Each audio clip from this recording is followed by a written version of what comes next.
I think he'll win the fight because I think Daniel Dubois doesn't have the capability to do to Anthony Joshua what others may have done. Can Anthony Joshua go to a dark, deep place as Daniel Dubois? The answer to that is yes, he can. They will like the Eubank Jr effect. Yeah. If we were asked this 18 months ago, well, Chris Eubank's doing his usual, playing hide and seek with himself and not fighting anyone of any substance. Why try set up semi-final here to try and navigate this to come back here?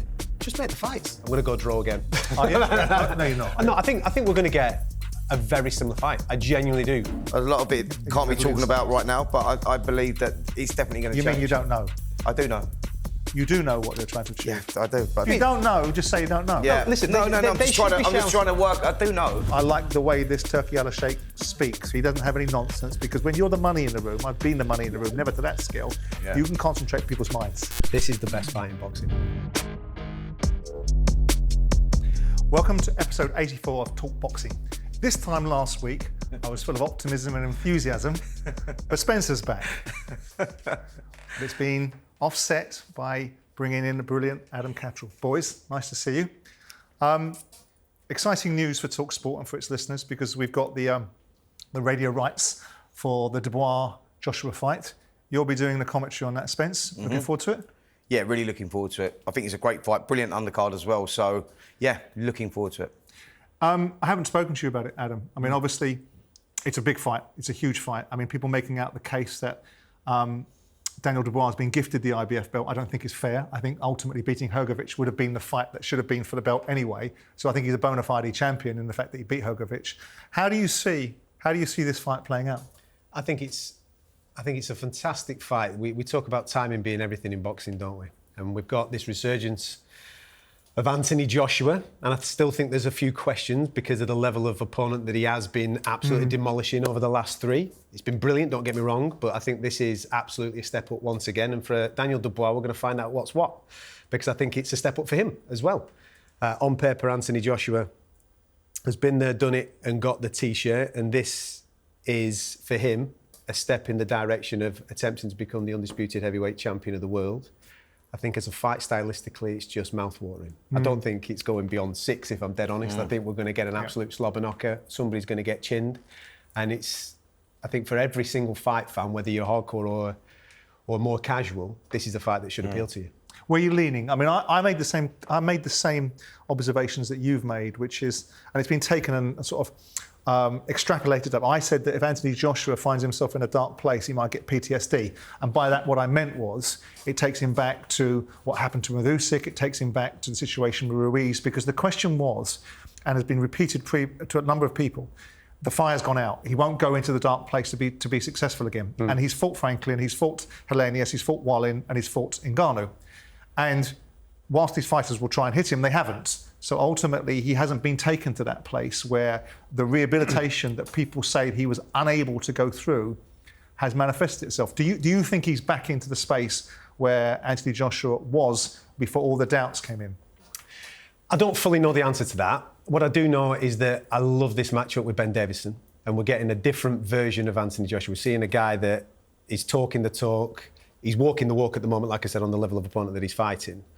And he just has this aura about him that is starting to make you believe again. Like I said, the level of opponent, Franklin, Wallin, Ngannou especially, you think to yourself, he should absolutely be taking care of those guys. We're going to find out in September, aren't we? Because Daniel Dubois hits incredibly hard. And if he does catch Anthony Joshua... There's trouble ahead. Listen, I think the trouble for any heavyweight if Daniel Dubois catches you on the whiskers. Listen, I think for Anthony Joshua, it was all about reinstalling that confidence, and that was down to inactivity. I think that was a lot of it as well, not just the losses to Alexander Usyk. I think that inactivity caused big problems with him in his own performances. And I think that where he's been active, he's regained that confidence. That makes him a very dangerous fighter. But when you look at Daniel Dubois and where he's come from, I think that since the Alexander Usyk loss, I think he actually gained a lot from that. I think that was the moulding of him in many ways, and teaming up with Don Charles as well, which was a big thing. Yeah. Only 26 years of age, but a lot of people forget about that. And, with him now becoming the IBF champ, that sort of elevates you to another level as well, and he'll be believing himself. It's a great fight, this one. It really is. Dubois definitely has a chance. So it's a similar age, though, to Anthony Joshua when he won his world title. Absolutely, yeah. Those observations that you've got of Anthony and maybe the flashbacks of yesteryear, could you use the same observations towards Daniel Dubois? I know that he got hit a few times with Filip Hrgović, but if he gets whacked, where does he go? Yeah, I mean, we're making the case for the fact he's 26 years of age. I think if he takes a beating, doesn't matter if he's 26 years of age and can come again.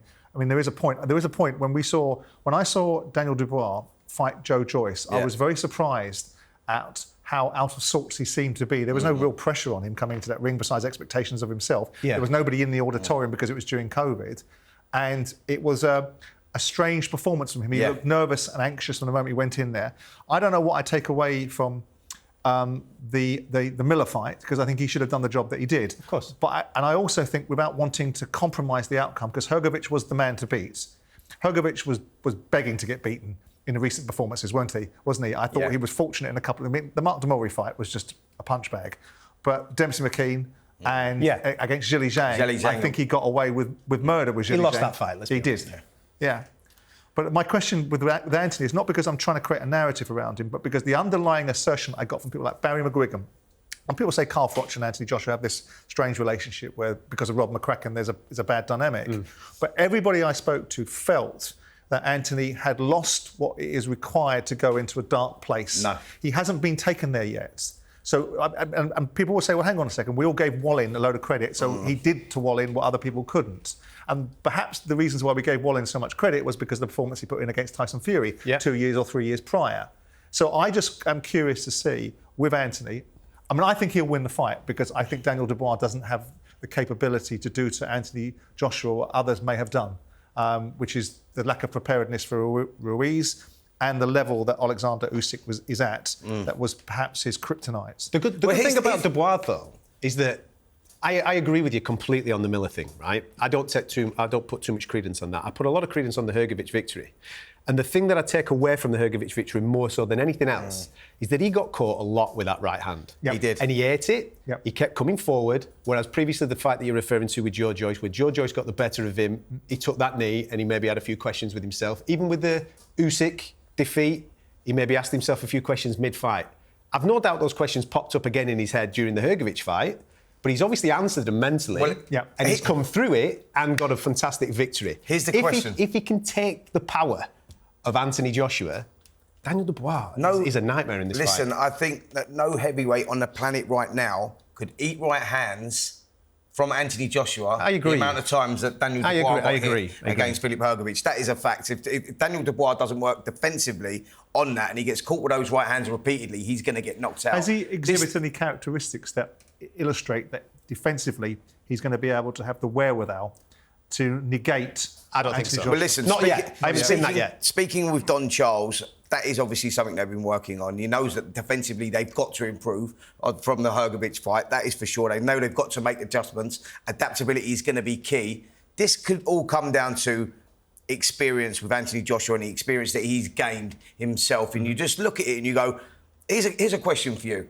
Anthony Joshua, Daniel Dubois, who can go to the darkest place out of those? Can Anthony Joshua go to a dark, deep place as Daniel Dubois? The answer to that is yes, he can. If anything, I think he is the one that could go to the darker place. Like when you're talking about... That's always the question, isn't it? I think he is. But that's the only doubt, because no one's ever doubted the physical attributes Anthony Joshua has. No one can ever doubt that. All through the period, even when he was on a wobble, you know, there was no doubt that his physical attributes, it was about the psychological approach. So we will only know that if Dubois puts him on his arse somewhere during the fight. He has we will done only it. know then if Anthony's got the wherewithal to get back from that. He has done it, and he's done it in this stadium before. 2016 against with Klitschko? Yeah. And I know that maybe he doesn't want to go and But there was no revisit damage that. there. There was no scar there. I agree with you. Yeah, but completely agree. But he has done it. He's proven that he can do it. I think that he has the character to come through some trouble in that fight if he has to, Anthony Joshua. I just think that's the difference between winning and losing. With these two, is Joshua is the one that will be able to overcome that. Yeah, I agree. I don't pick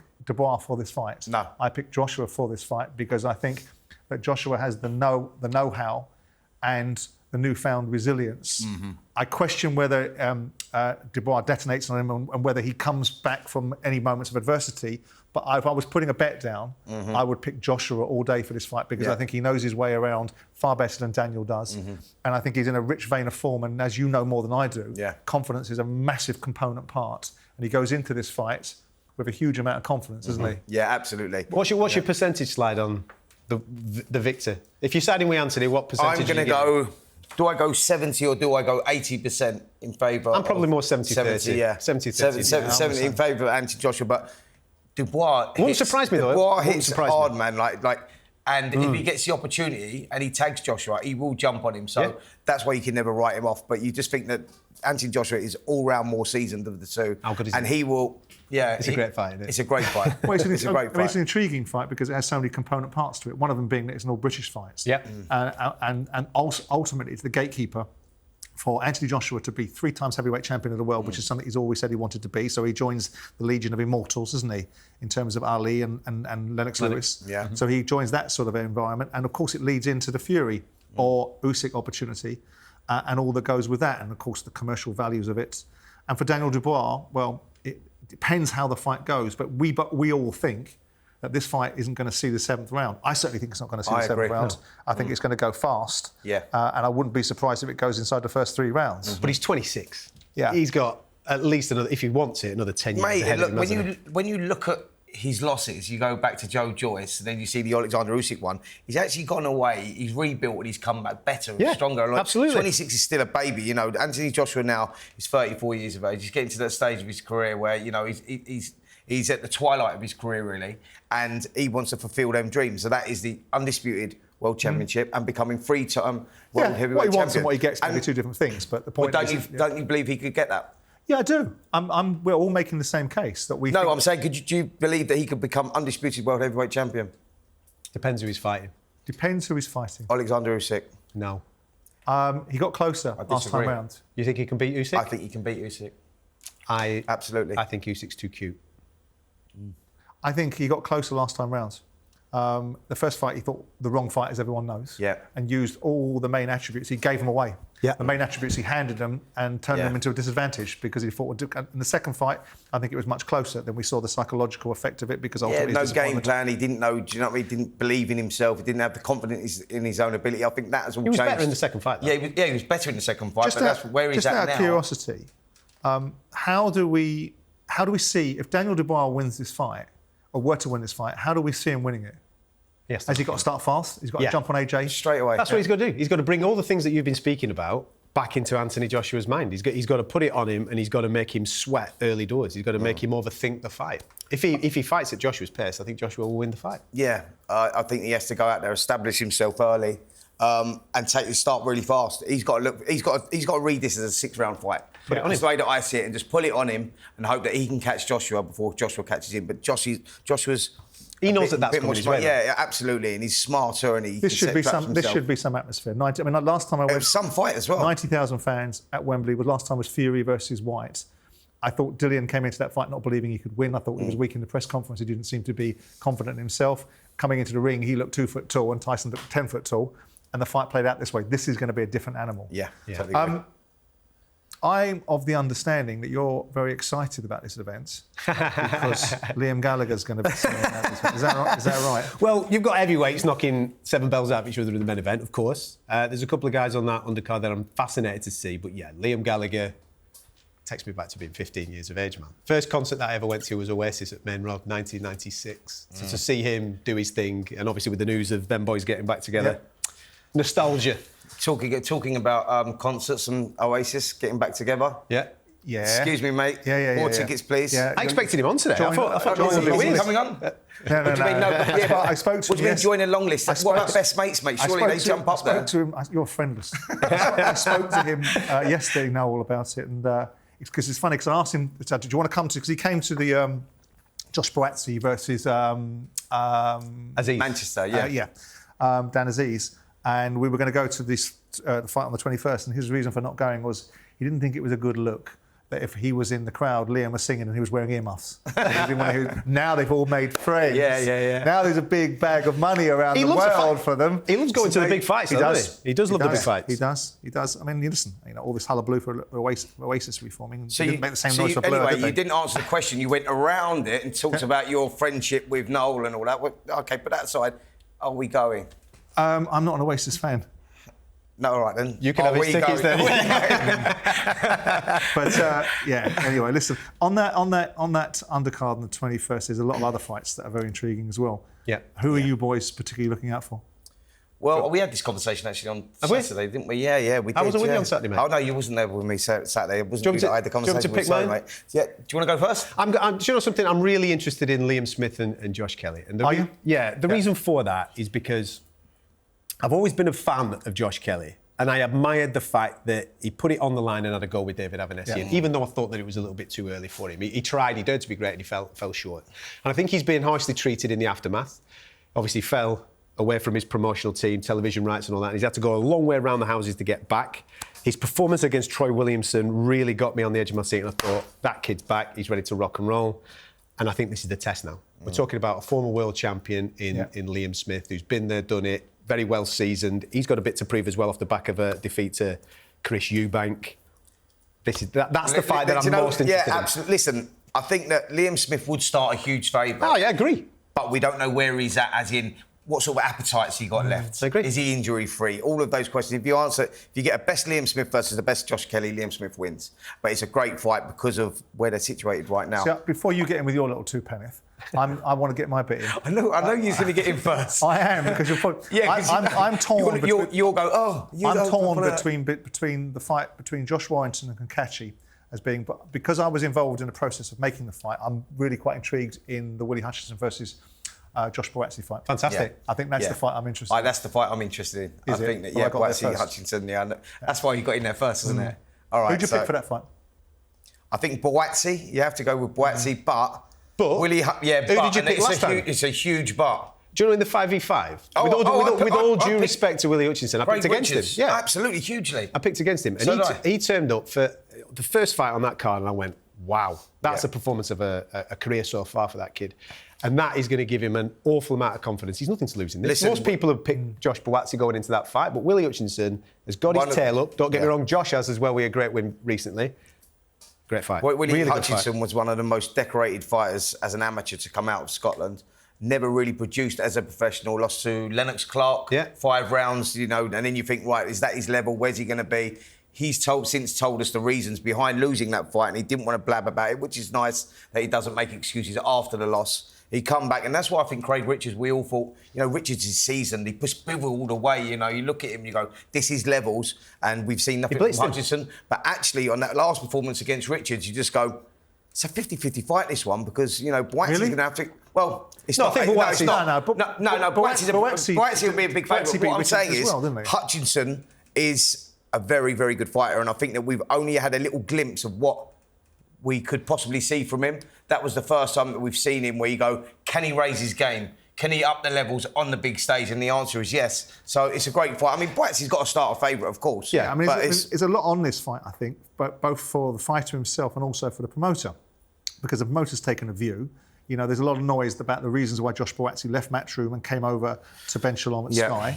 There's a lot of noise about the length of time he's got left on his contract and whether he would fight Anthony Yard or not. And that fight didn't manifest itself because of contractual issues with Frank Warren and Queensbury. He'll be kicking himself with this, because if he was still kosher with Frank, surely Josh and Anthony Yard would have been the conversation to have, wouldn't it? Do you think that fight will ever materialise, by the way, Josh Boatsy and Anthony Yard? Do you think it's something... I believe we still may get that. People have got to be helpful and facilitatory. And maybe Tunde's got to make up with Queensbury, or he's got to make, or more money's got to be put on the table that makes it worth the punt of having a fight with Queensbury in the courts. Because this is about mashing rights. It's about the expectation of what people can still have under contract.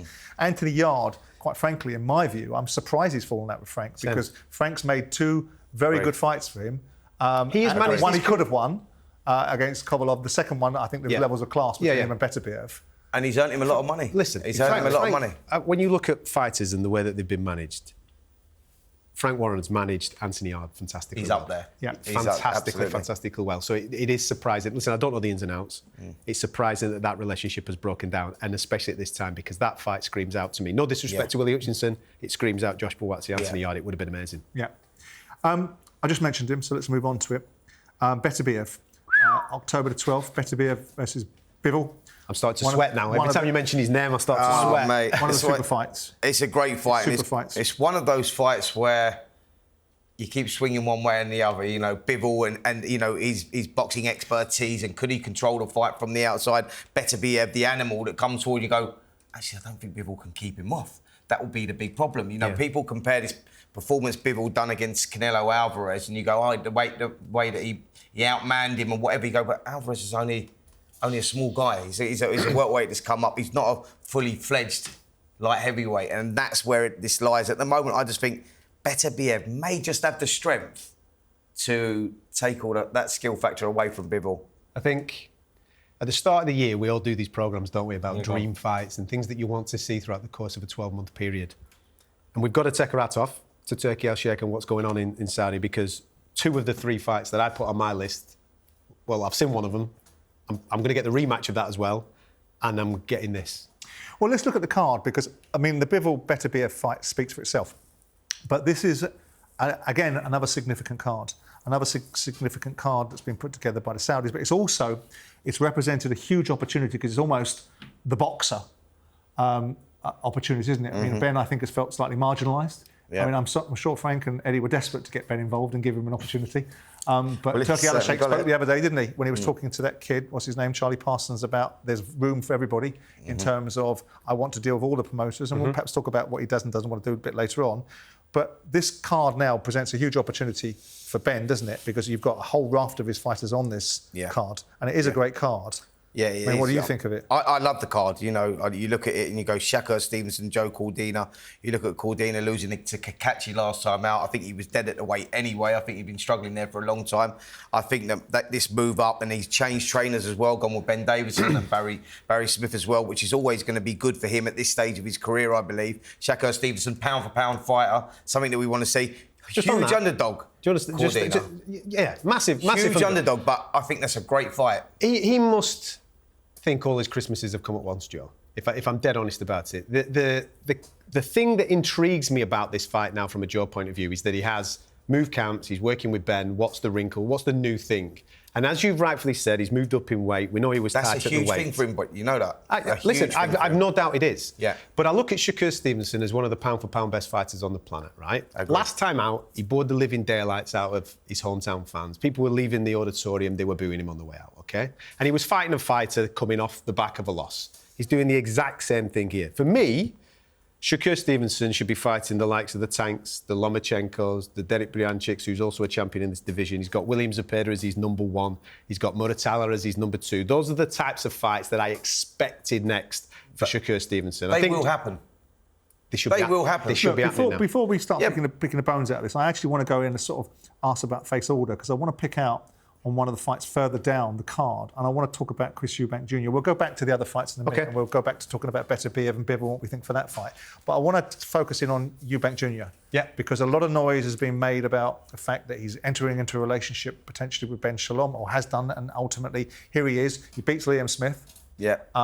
And a year later, we see him back in the ring with, to me, an uninspiring opponent. Correct. And I'm pretty sure that you won't be enamoured with it, Adam. So walk me through your view on Eubank Jr. I think we let you go first on this one, mate. Endless noise. Throw it out there, boys, and here I come. No, I think the frustrating thing for me is that throughout the whole course of the last 3 to 4 months, as we built into the summer, the whole conversation was, who is Canelo going to fight next? And we were told on countless occasions there were 2 frontrunners for that. Edgar Berlanga, who he's ended up fighting in September, and Chris Eubank Jr. was in that conversation too. We're then told by Ben Shalom that Chris Eubank Jr. didn't like the numbers that were coming back his way for a shot at Canelo, undisputed champion, Hall of Famer, all these types of things. Your shot at absolute glory.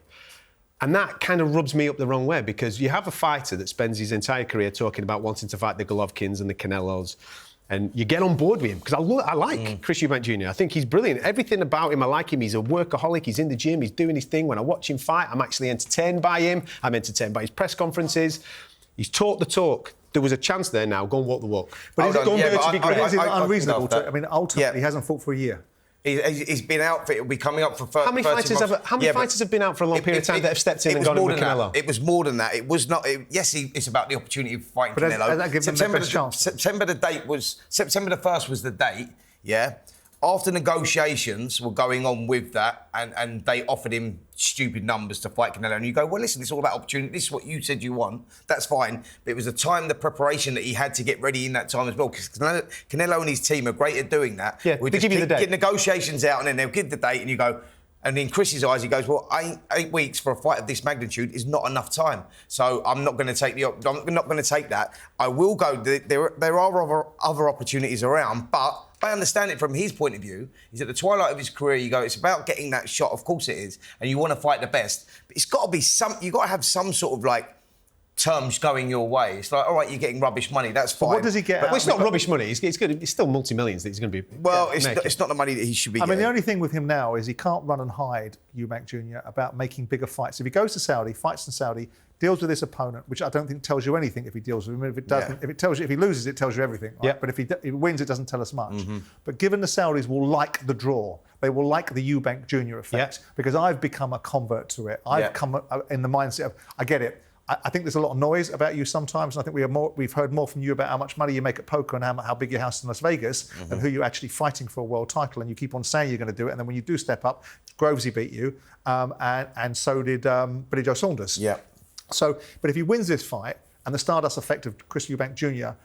Sprinkles over the undercard alongside whoever else is there, and we'll talk about a few of them in a minute, then he's going to get offers that are going to give him fighters that might appeal to us a little bit more. I do understand the reasons why he might not want to take Canelo Alvarez after not fighting for a year, because you make the case, and it's a legitimate case to make, which is other people have done it, but they've all lost.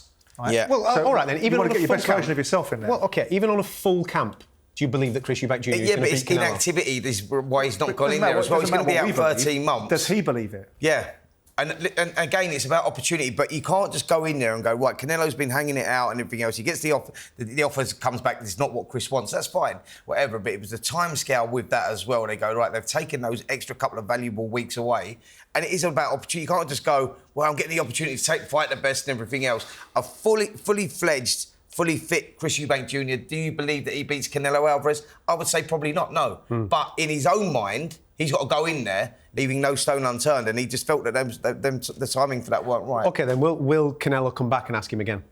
I think that possibly yes. I think that could happen out in Saudi. This could be. I think Simon's right in what he says there. You know, getting Eubank Jr. out there, they will love him out there because he's a good entertainer. Yeah, he's fantastic. He sells a fight well. This opponent is not particularly good. Lost to Munguia in 7 rounds. And Golovkin in 5 or 6 rounds. Listen, that's not great shakes, but the last 6 that but he's he's had... tough though, this kid, and it'll make Chris look good, as in stylistically, it'll be an entertaining fight because the kid comes to win. But ultimately, I believe that might be the way of getting Canelo out to Saudi as well, and Chris Eubank Jr. could be the opponent. We're not in the old times, are we? Or recent times where it's more difficult to make fights. If this fellow in Saudi wants to make these fights, they'll get made, irrespective of the background noise about Canelo Alvarez and some rancor between him and Turki Al-Sheikh. If they want to make this fight, there is less obstacles than there were previously. So if Chris goes over there and deals with this opponent in a very convincing fashion, then there'll be opportunities. But he's double dipping, isn't he, ultimately, Chris? He knows there's a decent pile of cash for going on this Saudi card first time round. He knows if he shows on this that he's going to get an opportunity to dip again and probably be a Saudi favourite, because he'll be over there on a charm offensive and over there with all the charisma and personality that he can bring to the equation. So probably from a commercial point of view, whilst we don't like it in terms of, oh, here we go again. Load of nonsense about who you're going to fight. You want Canelo, you want Conor Benn, you want this person, you want that person, you want this person. None of them ever manifest themselves. But there will be a situation, if he demolishes this guy and deals with him the way that he perhaps should do, that he will have it put on his toes next time round. And of course, Ben Shalom will want that anyway, won't he? You would hope so. I mean, if you're Ben Shalom and you sign Chris Eubank Jr., do you want him in your first fight against Canelo? Yeah, that's right. Do you? No. Cleaned out. No, thanks very much. yeah, but, great deal for me. Yeah, but that's not where we're supposed to be going with this sport, is it? This is what we've been used to for such a long period of time. We are now in a really good place where we've got a guy that loves the sport. He loves making the big fights. We've got a pot of cash that can satisfy everybody's ego and greed. So let's not procrastinate. Look what happened in December. But that's time sensitive. That's all that is. Listen, Well, trust his judgment then. Okay then. Well, trust his judgment. Okay then. Well, look at this. December 23rd last year, right? Anthony Joshua and Deontay Wilder are on the same card. Yeah. We've lost that fight now because we were trying to set up 2 semi-finals. Yeah, but they were both going their own direction. But good job that we did. because ultimately we would have seen nothing from that fight. But would you have not liked to have seen Anthony Joshua and Deontay Wilder fight in December? What, the version of Deontay Wilder that I knew? Yeah. Not the version. Okay, we'd have got answers on that, but now that fight is dead forever, isn't it? We're never going to see that fight ever again. My point is, why try set up semi-final here to try and navigate this to come back here? Just make the fights. Just make the fights that everybody wants to see. But the fight was time sensitive from the fighter's point of view. You have to go in there. You can't go. If you were offered it, would you take it? Well, if you were offered Canelo, would you take it? If things weren't in place that I needed, like as in time to prepare for the fight, I'd go. You'd have backed yourself. Because you'd have gone. You'd have taken that fight. But he will know where this road is leading to. Chris Eubank Jr. He's a smart businessman as well. Like Simon said, sometimes you go there. Yeah, no. Business. Yeah, no. Would you have taken the fight? It's a business. That's what we're in. Prize fighting. It's called prize fighting. What would you have done? What would you have done? Well, it depends what the situation was. He's going to double dip, though, isn't he? Yeah, He's exactly. Going to double dip. He's going to go on a Saudi card for the first time. You'd have taken the fight. You know it. You know you'd have taken the fight. You know that I'm right, though, don't you? Yeah, but you'd have taken the fight. But think about it logically and put aside all the fighting intelligence that you want to bring to bear. Yeah, which is ego best and all that. He goes to Saudi on the first time he's been to Saudi, right?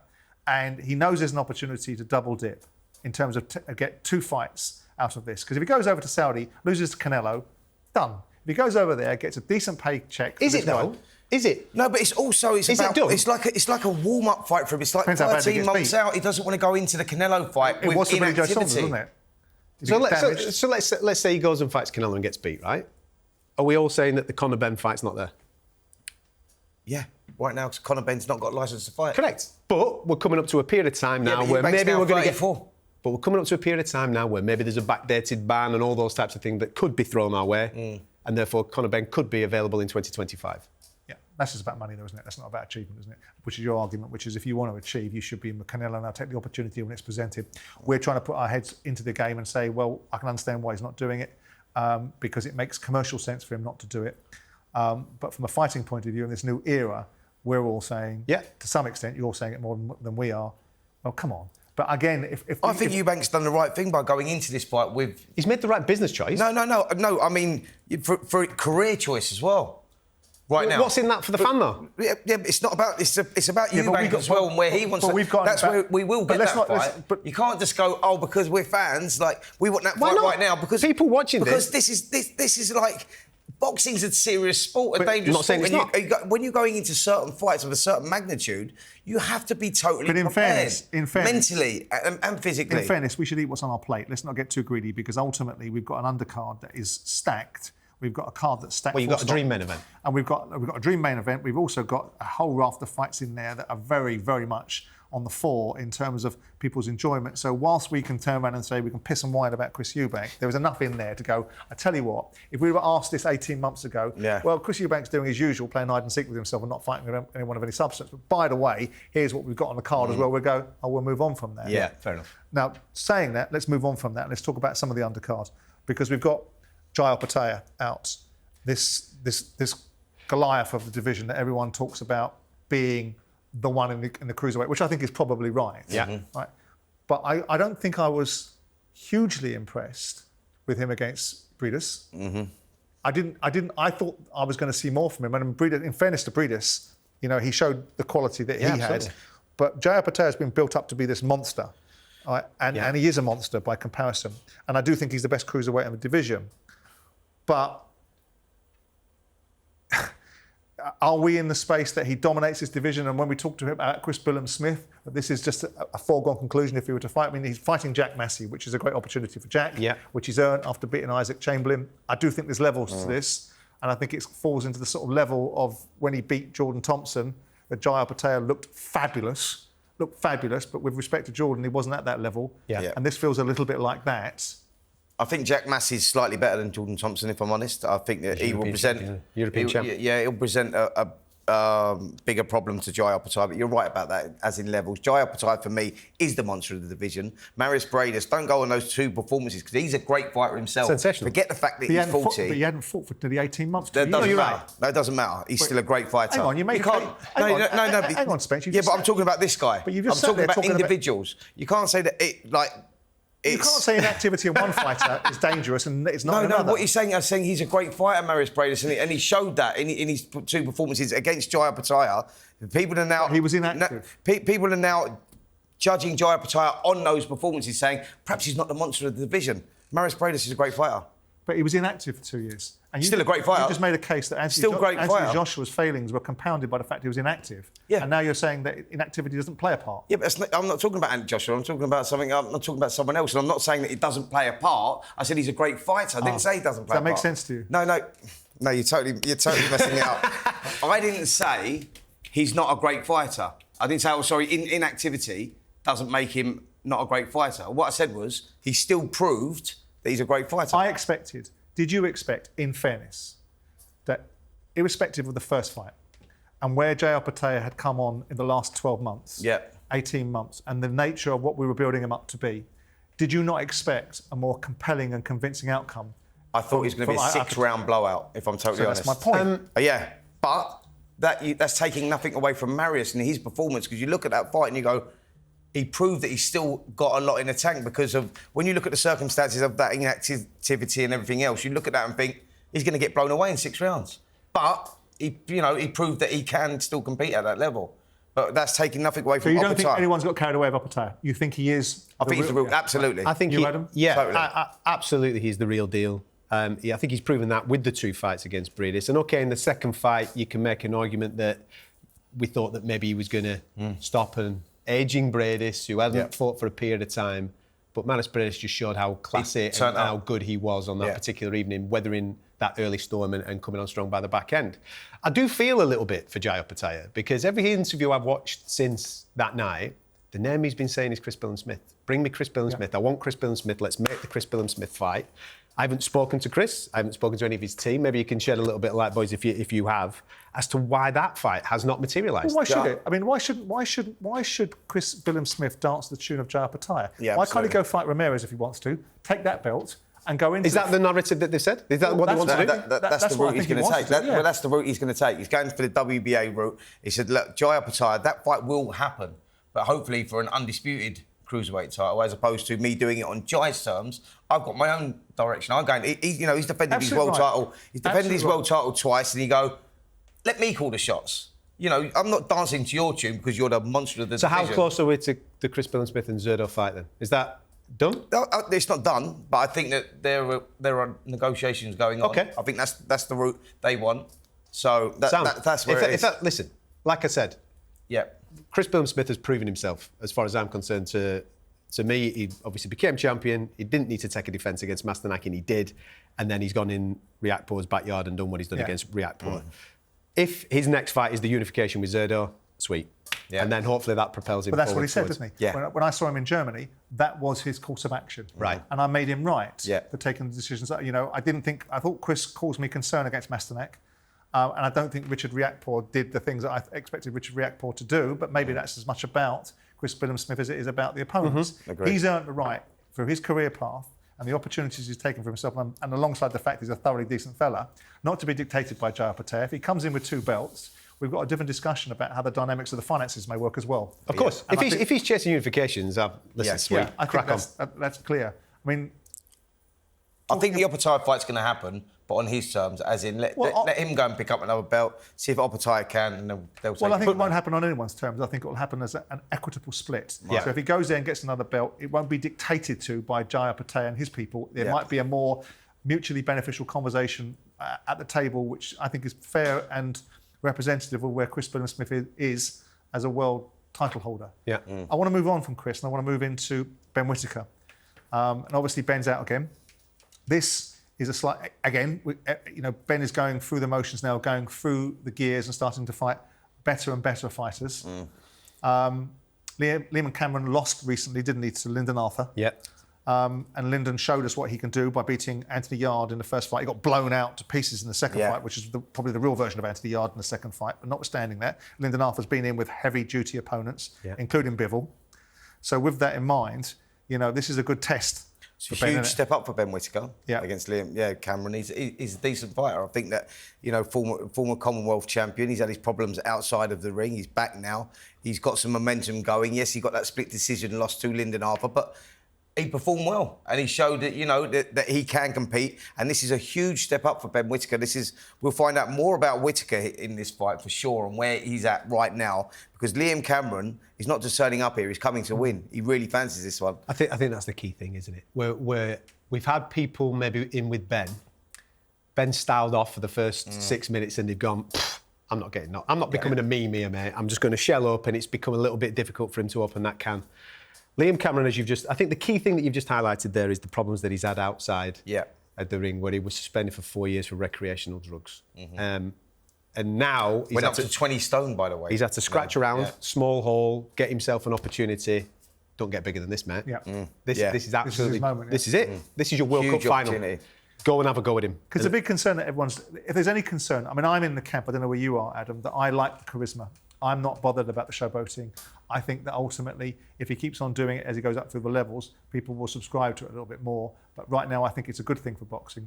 The big question is punch power, because we are not seeing concussive power from Ben. No. That we anticipated that we might have seen, because ultimately the style, the range of shots, the timing that he's got, and of course the showboating is a pleasure to watch at times. Of course, some people, the purists, might think that the showboating is a bit of a piss take and they don't want it. I'm not in that camp. But the main thrust of where the jeopardy for Ben is does he have the punch power to take him the distance in terms of his timing might be right, because Bivol and Beterbiev might be things of the past when he arrives at that particular place. But you still need to have some sort of concussive punch power to be a light heavyweight, don't you? I agree, you do, to have that equaliser. I absolutely love everything that Ben Whittaker is. I love the way that he approaches all the fights. The only criticism I've got of him is going through those gears, because I agree with you. I don't think he's got the one-punch knockout power, but he does have speed and a cumulative power that could take people out of there. And I think if he went through the gears earlier in fights, I think he'd be able to open up the camp. Yeah, but I think he has the ability to do that. That's the point. And I think that we're at that stage of his career, and he puts a lot of pressure on himself with the showboating and taking the piss and the way you do. And if you're going to do that, you know, you've got to be able to take an opponent out. That is the important There is an thing. argument that we're... But I think the kid's got it for sure, and I think we're going to see more of it. There is an argument that by saying it and suggesting it, we're being a bit anal, or I'm being a bit anal retentive, because Bivol doesn't knock people out. And Bivol doesn't have the same concussive power as Beterbiev. Fair. So he is being put forward as one of the best. Bivol doesn't take the piss out of people like Ben does as well. What I'm saying is, when you've got that showmanship, you need to deliver. But I'm making the argument about concussive power as being something that may hold him back, whereas Bivol doesn't have concussive power. So it doesn't necessarily hold him back. He doesn't necessarily need to have the same sort of power that Beterbiev has to actually be a world champion. We had... it helps though, doesn't it? Of course it does. An equaliser, as you say. Do you think he can become world champion, Ben Whittaker? I'm in that camp. I wonder if he were fighting... I think he would struggle if he were fighting a Bivol and/or... No, I'm talking about in time, as he develops. I'm qualifying it. If he lands at a time when you don't have these two... Well, we don't, because they're at that stage now in their lives. Beterbiev is 39 years of age, isn't he? And Bivol's not much younger. So you're talking about these guys being off the scene. If he was coming along when they were in their pomp, I would say no. But he doesn't have that landscape. No. So I would suggest that if his career is managed well, and the fights are made properly for him to develop at the right pace, that he will be a world title holder. I mean, I'm sure you think... I'm with that. It's going to be really interesting. Listen, I'm not writing Liam Cameron off because this is his World Cup final, as I said, and he's going to throw the kitchen sink at him. But if he comes through, Ben, it's going to be interesting to see what the landscape is for him over the next 12 months, because I would like to see him in with these names that you're just mentioning there, the Azizis of this world. Where would you put him with like a Lyndon Arthur right now? Do you know something? Because that's a good fight. Lyndon Arthur beat Liam Cameron with all due respect. I was thinking to myself that maybe that was the fight now. Right, okay. Look, let's not ruminate anymore about what Ben Whittaker's going to do. We'll see on Saturday. I'm sure that Ben Shalom, with all the investment he's got and the idea that ultimately he can build something stable around Ben Whittaker, is putting him into fights that he thinks he's going to get outcomes. Sure. And by the way, we've got Ben in next week talking about a raft of opportunities. That'll be interesting to see what he's got to say, given the fact he's now got what he wanted, which is a relationship with the Saudis. We had Fraser in the other day, and we were supposed to have Fabian in today. Naughty, naughty Fabian, not turning up. But obviously we've got Clark Wardley too. Yeah. Great fight first time round. I love that one of those ones where you can live with a draw, right? Yeah.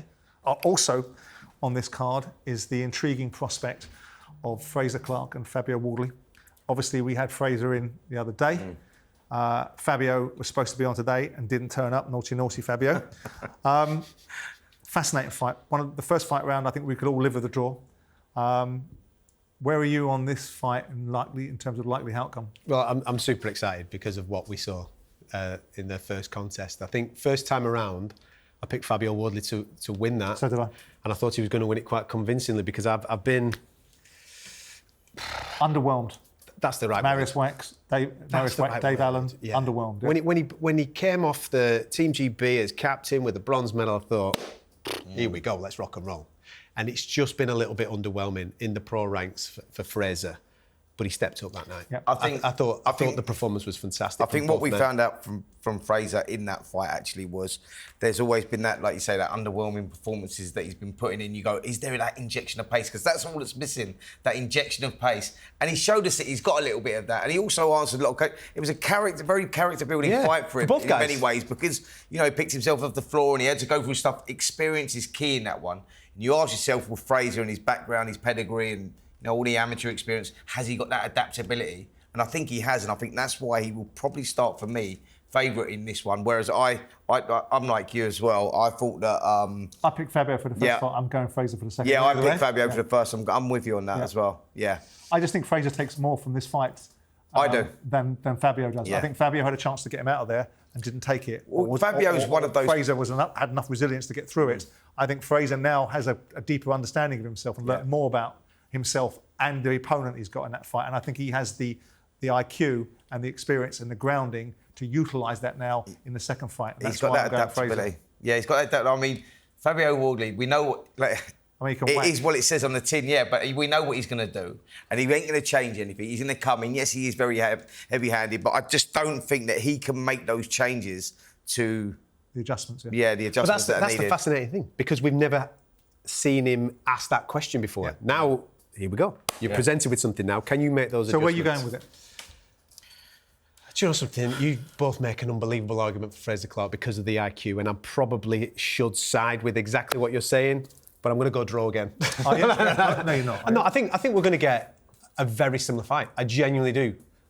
I'm going to back Fabio. Oh, yeah? I'm going to back Fabio to do it just. Yeah. Yeah, interesting. If whoever wins this fight, where do they go next? Because I was making a case last week for the guy that I really like in the division, which is Caballero, and the things that he's done. Yeah. I think he's been the star of Riyadh So do season, I. mate. Yeah, Frank he really Sanchez. has. He's been awesome. Against the giant Russian, Yeah, Makhmudov. Yeah. He's been brilliant. Yeah, I mean... Where do these boys, whoever wins this fight, where next for them? It's an interesting move, that one, because Here you go. it puts them... Here you go, you ready? Where you going? I don't know if either of them will want to do it, but Moses Atuma needs a knock. I'd say you're not going to say Moses Atuma. Who's going to want him at this stage? Mate, they don't. They don't. Nobody's going to want him because he's just a problem. Yeah, he really is. But how good is that of a fight? I mean, Frank Warren come on Saturday night, actually, and he said that he wants Moses in with Joseph Parker next. I mean, I'm going, wow, really? I mean, now you're really trying to push, but you know where he's going with that, don't you? Like, so he's going with that. He wants the youngest ever undisputed champion, youngest ever world heavyweight champion, which is currently held by Tyson. Yeah, Mike Tyson. But promoters are going to promote, and they're going to say these headlines. Yeah, but that's the fight he would take, but he would love the winner of this. But we've all spent a little bit of time in the presence of Moses Atuma, right? He has this thing. He just has this thing about him where we mentioned these types of fights, and in my head, I think he can handle that. He's got the aura around him. I think he can handle that now. I think he's special. A really special talent. So do I. Well, that's where I apologise to both of these guys for putting their names in that. So again, go back to the original question. Yeah. Put aside the idea that I don't see either one of these boys going in with a Moses Atuma in the next fight. No. So where does the winner of this fight opens the door to themselves to where? I mean, we've got an interesting mix going on at the moment in Saudi anyway, haven't we? With this heavyweight Super League, if you like. If you don't know, just say you don't know. Yeah. No, listen, I'm just trying to work. I do know. We have I'm just trying to work out where to place it. have a certain amount of time. Where to place it. I mean, Google box rec. Well, if you think about the magnitude of this fight, right, and then you look at the way that things are moving in Saudi Arabia, these lads, the winner of this fight, you come out of here, you should be making noise for the likes of the Bakolis of this. You should be shouting for that. I know that Bakoli's going to be looking at Zhang. Yeah. There you go. Dillian Whyte. You should be looking at that type of level and calling those types of people out. Right, let's move on from the heavyweights. Let's move on to the main event, which we've not discussed, which is, we've touched upon it because obviously we introduced it in this section. But we've got Beterbiev versus Bivol. We've got this fight, the fight that we wanted that was delayed for a period of time because of Beterbiev not being, Beterbiev was injured, wasn't he? Yeah. And this is a absolute barnstorm of a fight, isn't it? In terms of the expectation levels, the two best in their division, you know, the two best, arguably, potentially up there for pounds in the world discussions. I mean, how do you see the? I mean, I ask the same question again because it has to be asked. I mean, how do we see this fight playing out? Do you know what? It is the unknowns going into this one because you go, Dmitry Bivol, if he can cope with the pressure, and it is a huge if, and we'll only find that out in that first bell because we're all going to have an opinion on how we see this fight's going to go. If he can cope with the pressure and control that space, then obviously he wins the fight. I just don't think he can. The more I think about it, I think that Beterbiev is just one of those guys. And he also showed us that he's got a good boxing IQ as well. You know, you saw the adjustments that he can make for a fight. And he's more than just a wrecking ball, wrecking machine. He's more than that. And for that reason, I'm going Beterbiev to win this fight. And I think that he probably wins it on points. This is the best fight in boxing. Yeah. I know that at the start of the year, as I was saying earlier on, people will write their wish list down. And people will have opinions on various weight divisions and what fights they would love to make. This is the best fight right now in boxing by an absolute country mile. You've got two undefeated lads. You've got one lad with 100% knockout ratio in Beterbiev, and you've got a different style of fighter in Bivol. You've got this amateur rivalry that they once had from way back in Russia. The division, it's just awesome. The fight is absolutely tremendous.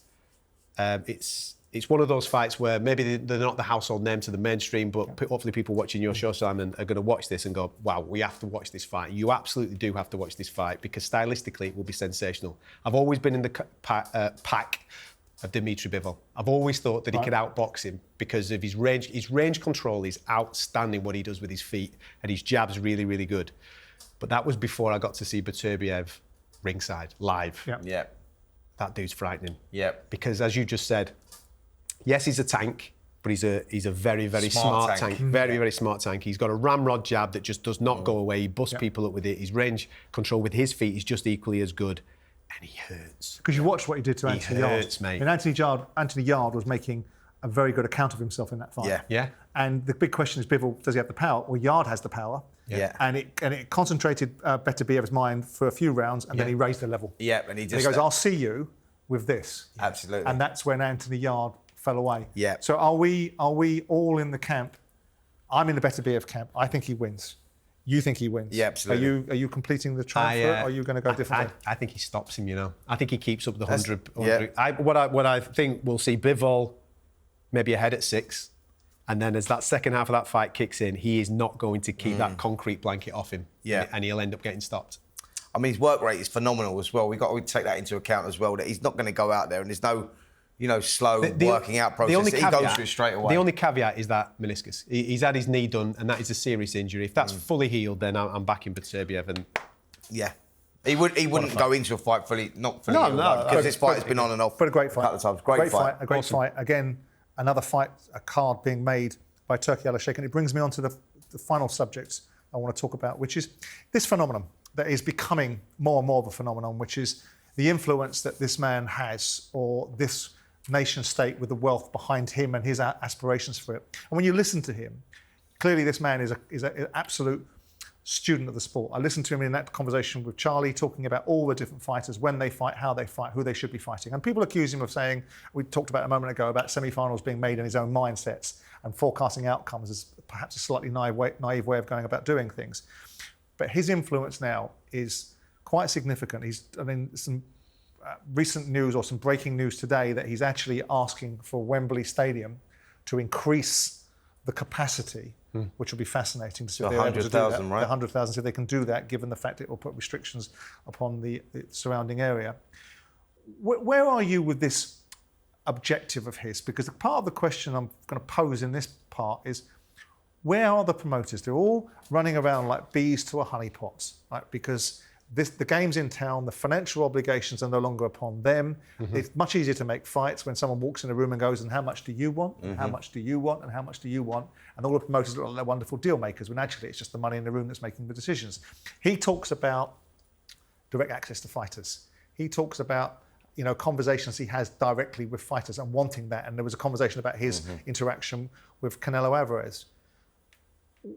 Do you think the promoters have any jeopardy coming down the pathway from this fella? Because there's a lot going on in terms of, it doesn't recognise the belts in terms of who gets to fight whom. It seems to be that the WBC, the WBA and the IPF are just waiting to see which fights Turki Al-Sheikh wants to make, and they'll fall in line with it. And with boxing, I'm trying not to make this too much longer soliloquy. The Saudis have tried to buy football. They can't do it. It's too structured. There's too many different governing bodies. They've tried to have a tilt at golf, and they've had resistance with the Live Tour being combated by the American PGA.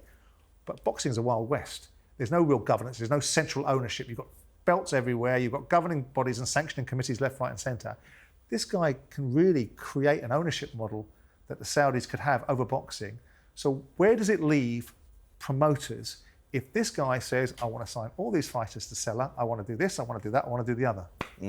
I think that it still leaves promoters with a job for sure, because you need the backbone of the sport. You need these fights still going on the countries wherever these promoters are from.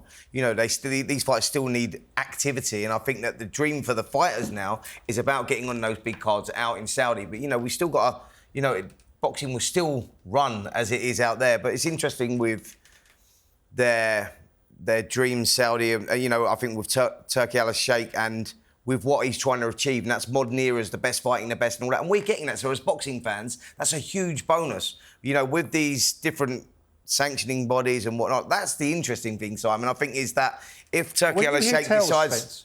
sorry to cut you off, when you hear tales of promoters still distributing funds in a certain way, I heard a story the other day that Turki Al-Sheikh is aware of one of the fighters. He phoned up a particular fighter whose name evades me. It's not because I'm being obtuse, but it just evades me for the purpose of this conversation, saying, are you happy with the proceeds you got from this fight? Was it life-changing money? Yeah. The find out the promoter distributed him 10% and the promoter took 90%. So that kind of behaviour and that kind of I think that's why Turkey's dealing with the fighters at the moment, one-on-one a lot of the time, is that the fighter knows exactly what he's getting, because that's not just the only story. You hear a lot of stories of the fighter getting X, Y, Z when really he'd been paid.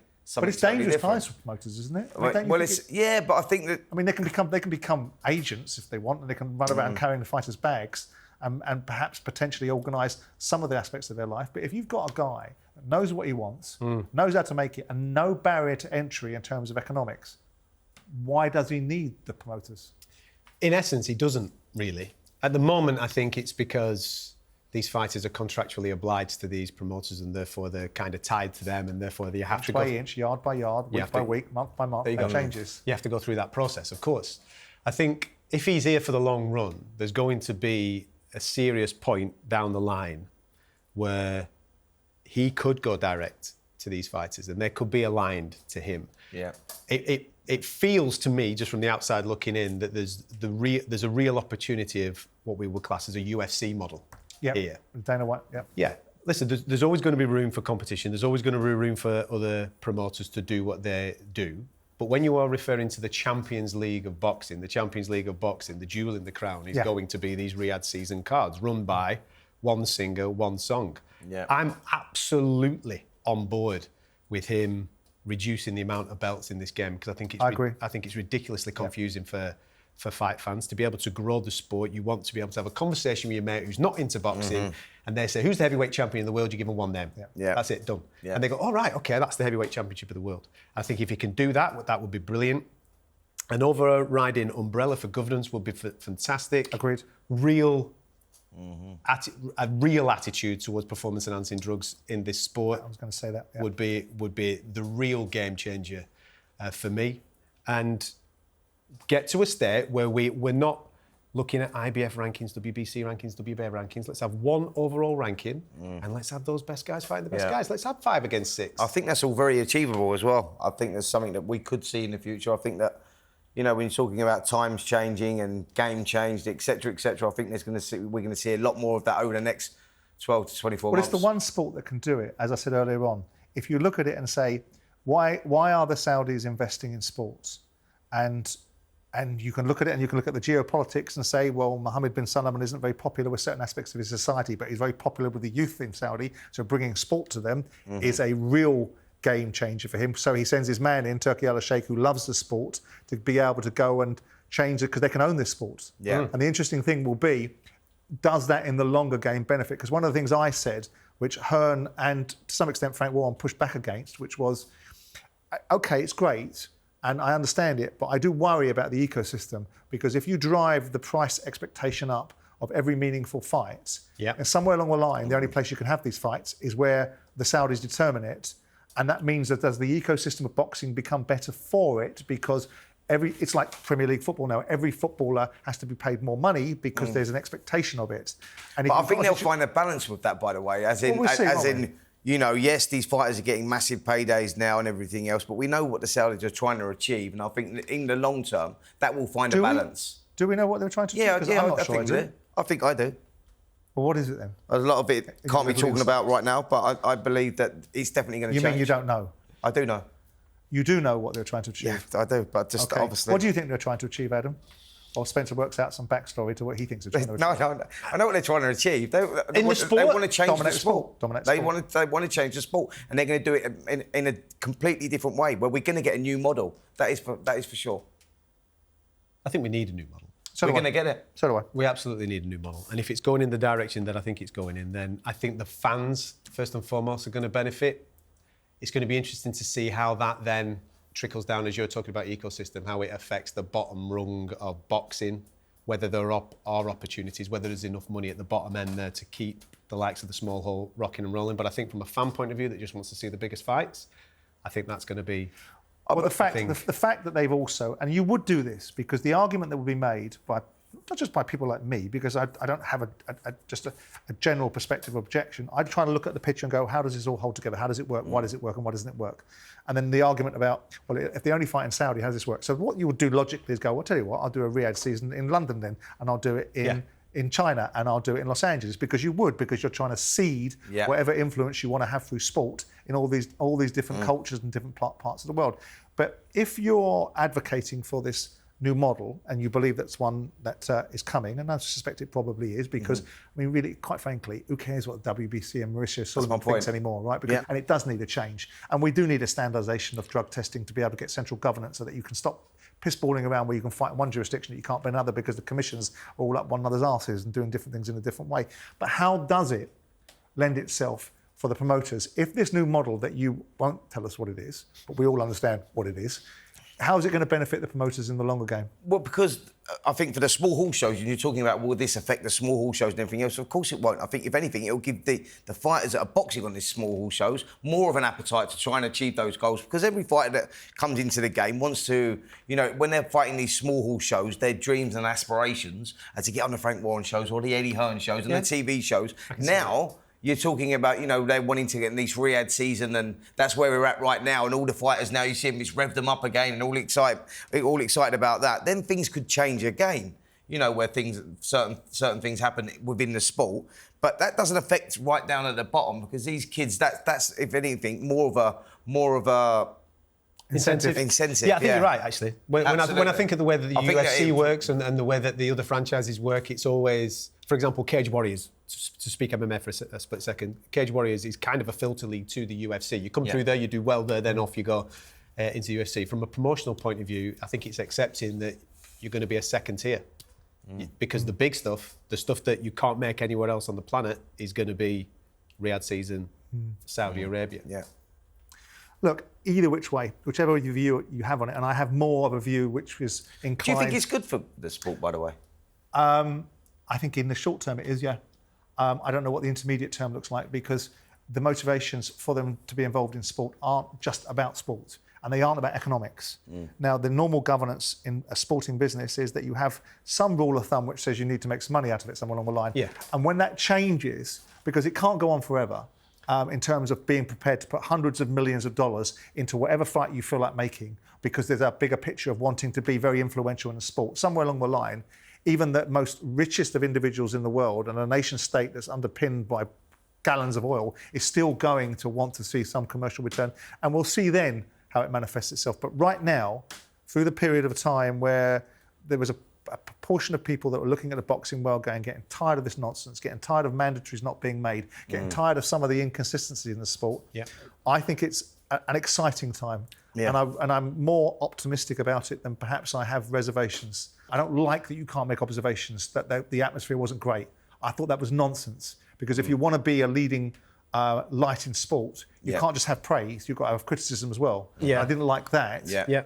But I like the way this Turkey Ala Sheikh speaks. He doesn't have any nonsense, because when you're the money in the room, I've been the money in the room, never to that scale, you can concentrate people's minds. Yeah. And he can take away all the politics, all the nonsense. And also, given the fact he is a student of the sport and seems to have a deep-seated love of it, and given the fact that sport is the big agenda for the Saudis, for the reasons I just laid out with Mohammed bin Salman, I think in the short term and possibly the intermediate, this is a shot in the arm for boxing. Yeah.